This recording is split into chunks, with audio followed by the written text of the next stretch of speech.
and they clap their hands and that's it. Have they produced a bomb with which to fight those infidels and crusaders? Do your family know that you are training? The whole family knows. Do your families know that you are training? Yes, and they are the ones who helped us and prepare everything for us. Who among you are students? We are all students. In 10 days we have exams. Some of us are engineers, doctors, everything.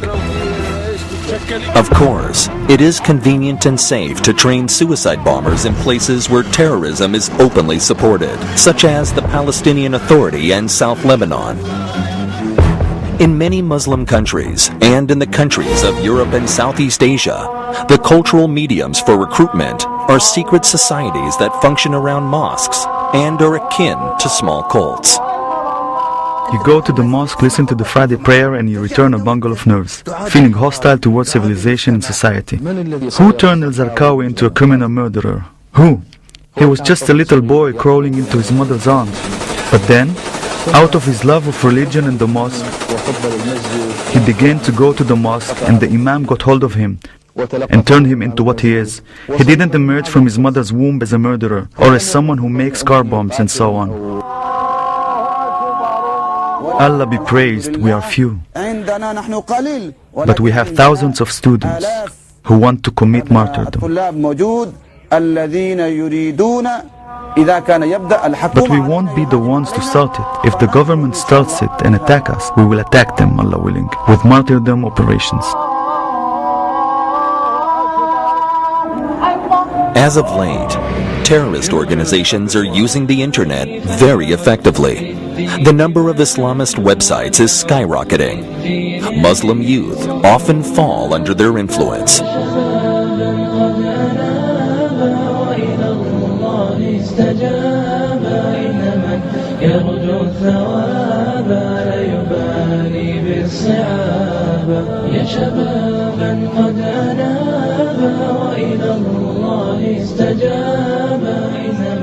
Sometimes, terrorist cells form and act without any kind of connections with the ideological centers, but they find detailed information online on how to organize such activity. Still, what is it that makes young people decide on such a step, so counter to the essence of humanity, as suicide? What strings are experienced recruiters able to pull? We shouldn't forget that Allah, praise Him, is blessing the blood of the shaheed. He forgives him from the first gush of blood. Yes, yes, and he sees his place in paradise. If you were offered guaranteed admission to heaven, and in order to gain admission you would have to do some act of suicide, would you agree to do it? Some people would think twice, but many others would go for it. What matters is the guarantee. A martyr gets 6 rewards from Allah. His sins are forgiven with the first drop of his blood, and he sees his place in heaven. He is spared the torments of the grave, and he is safe from the great horror. The crown of honor is placed on his head, with a jewel finer than this world and what it is in. He married off to 72 black-eyed women, and he may plead for 70 of his relatives. My dear mother, you have cared for me. Today I sacrifice my life to be your intercessor on Judgment Day. Oh, my love and soul, wipe your tears, don't be saddened. In the name of Allah, I have achieved all that I aspired. Don't let me see you sad on my wedding day with the maidens of paradise. So be happy, not sad, because in the name of Allah, after death is merciful Allah's paradise. He would always dream of Shahada. It was his first and last goal in life. I told him, dear, we all want to be shaheeds. He said, in this entire world, I can't think of anyone to marry.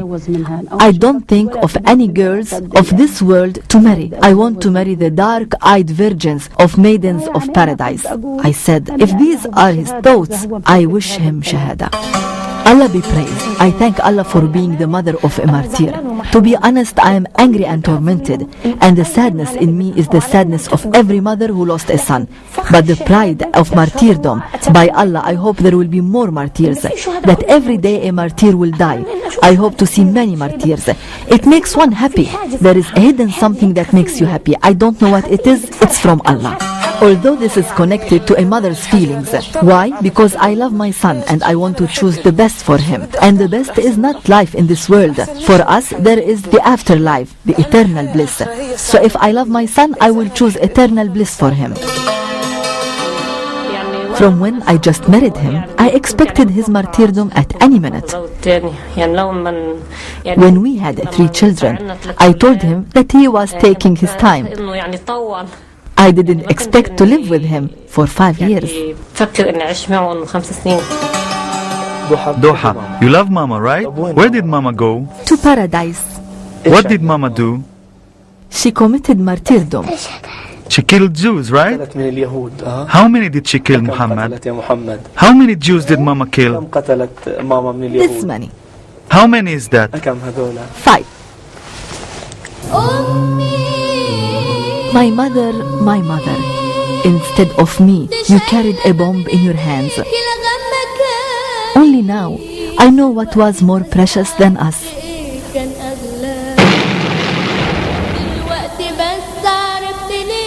My love for Muhammad will not be merely words. I'm following Mommy in her steps. My mother.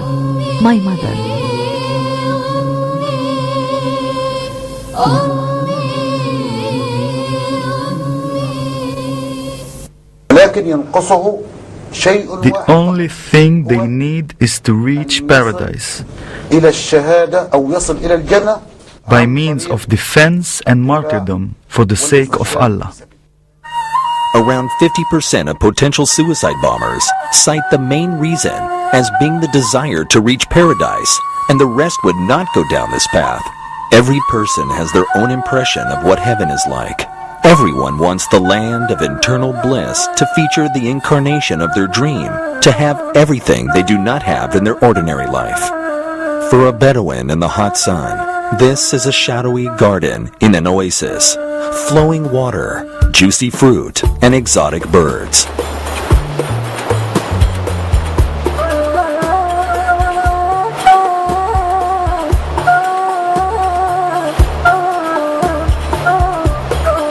Sweet-voiced, light-skinned, dark-eyed, full-breasted ethereal beauties, the Hawiyas, who restore their virginity every night, are the objects of the fantasies of hot-blooded Middle Eastern men.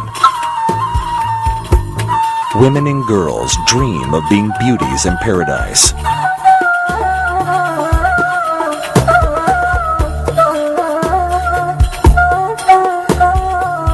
The great Shah Jahan, in attempting to create paradise on earth, built the magnificent mausoleum, the Taj Mahal, strictly according to the description of paradise in the Quran.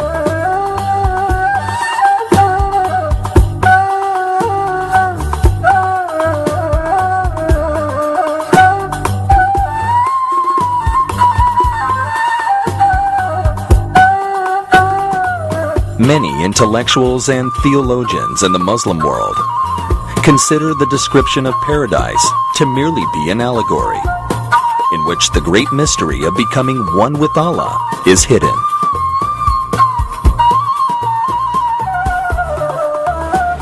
While awaiting their orders, most suicide bombers live in everyday environment and do not stand out at all. But life could still win out, and the instinct for self-preservation could kick in. In order for the recruit not to change his or her mind, a handler or a partner is engaged. There is a need for physical training for a martyrdom operation, whether the storming of a settlement or an explosion. Requires physical strength so that the mujahid can reach the final stages of the operation. And special military training, it also requires moral preparations and so. He spends some time in religious ritual and intensive spiritual preparation until he reaches a certain level of conviction that pushes him commit martyrdom, regardless of the fact that his mental readiness was high to begin with.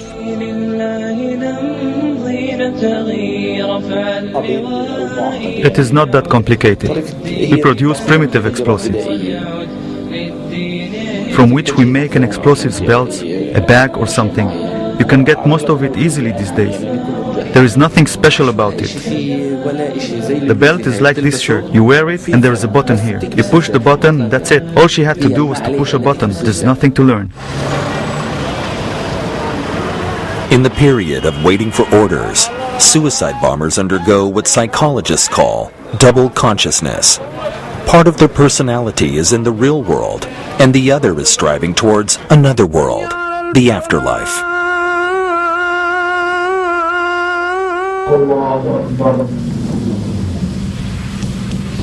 Perhaps the most well-known suicide bombers are the terrorists who brought down the World Trade Center in New York. They made friends in flight school who talked of them as being cheerful and friendly fellows. The night before the fateful flights, some of them had a party and invited over some girls. There was an even more paradoxical situation with the English medics. They treated people, alleviated their suffering, saved them from death, and at the same time, these medics were training to kill as many people as they could as terrorists. All of their colleagues described them as perfectly normal, kind, and pleasant people. Thousands of shaheeds all over the world live in anticipation of their orders, and a new day dawns, full of everyday cares for everybody. But for the suicide bombers, it is a day of trepidation, fear, and hope, the day they carry out their orders. I was very happy on the inside. I tried to draw closer to my parents so they wouldn't be mad at me.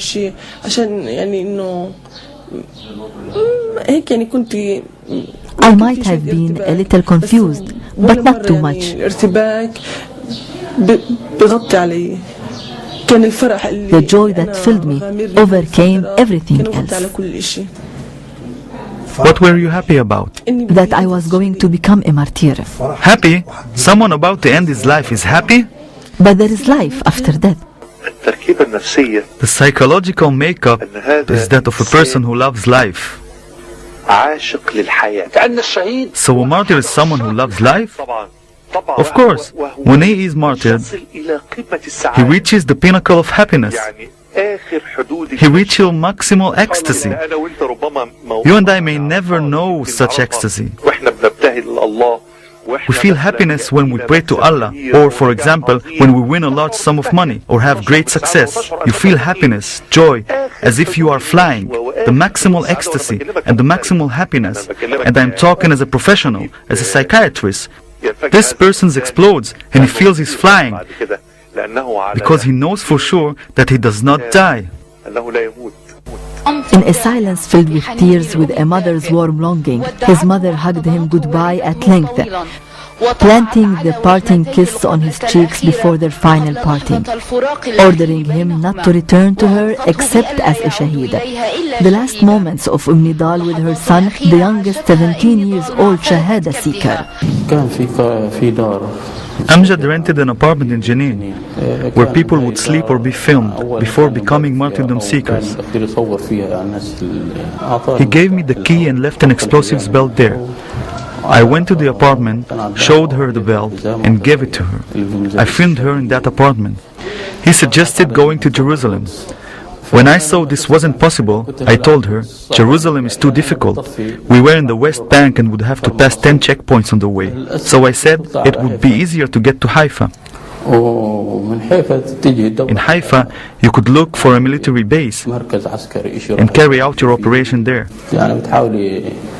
To my family and friends I say, we will meet in paradise, Allah willing. Meeting you in paradise, which is broad as heaven and earth, is preferable to me than remaining with you in this stringent life. This board? This is the board that Abu Muhammad, may Allah protect him. We will carry out the operation within a few minutes. Taste it for the last time, Muhammad. Only 10 minutes left until the operation. What do you feel, Abu Muhammad? I feel great calm. In your heart? Yes, I pray that Allah accepts me. I've never felt so calm in my life.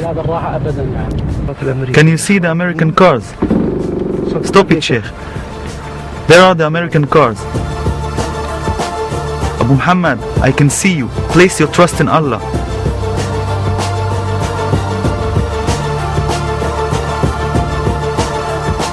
Keep going in the name of Allah.